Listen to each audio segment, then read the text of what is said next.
नबी सल्लल्लाहु अलैहि वसल्लम के ज़माने में चूँकि तस्वीरें बिलअमूम पूजी जाती थीं, बुतों की परस्तिश की जाती थी, हुजूर तौहीद के अलंबरदार थे और दुनिया में तौहीद को कायम करना चाहते थे। तो उस मौके पर अरब में बुज़ुर्गों के बुत थे, पैगम्बरों के बुत थे, खुद बैतुल्लाह में बुत थे और तस्वीरें बनाई गई थीं। वो तस्वीरें सैयदना इस्माइल की थीं, सैयदना इब्राहीम की थीं। हुजूर सल्लल्लाहु अलैहि वसल्लम ने इस तरह की चीज़ों के बारे में बहुत सख्त अल्फाज इस्तेमाल किए और कहा कि इनको ख़त्म कर दिया जाए। उस तरह के एक मौके पर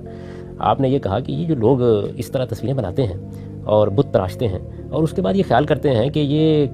ज़िंदा है, ये हमारी दुआएं सुनते हैं, ये हमें नफ़ा पहुंचाते हैं, ये हमें नुकसान पहुंचाते हैं, तो ये अल्लाह ताला क़यामत के दिन जब इस तरह के लोग उठेंगे तो उनसे कहा जाएगा कि ज़रा फिर दोबारा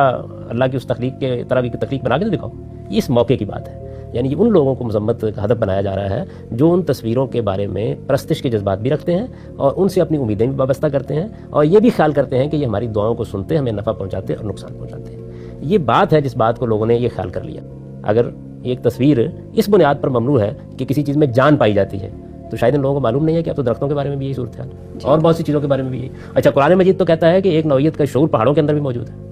तो फिर तो उन सबकी तस्वीरें ममनू होनी चाहिए थी। वो बात असल में ये थी कि जो लोग इस तरह की तस्वीरें, इस तरह के बुत उनको अपने लिए नफ़ा देने वाले, नुकसान पहुँचाने वाले समझ कर बना रहे थे, उनके पस मंज़र में हुजूर ने कहा कि क़यामत के दिन अल्लाह ताला इनसे ये कहेंगे कि जिनको तुम जिंदा समझते थे तो आप जान डाल के दिखाओ इनके अंदर।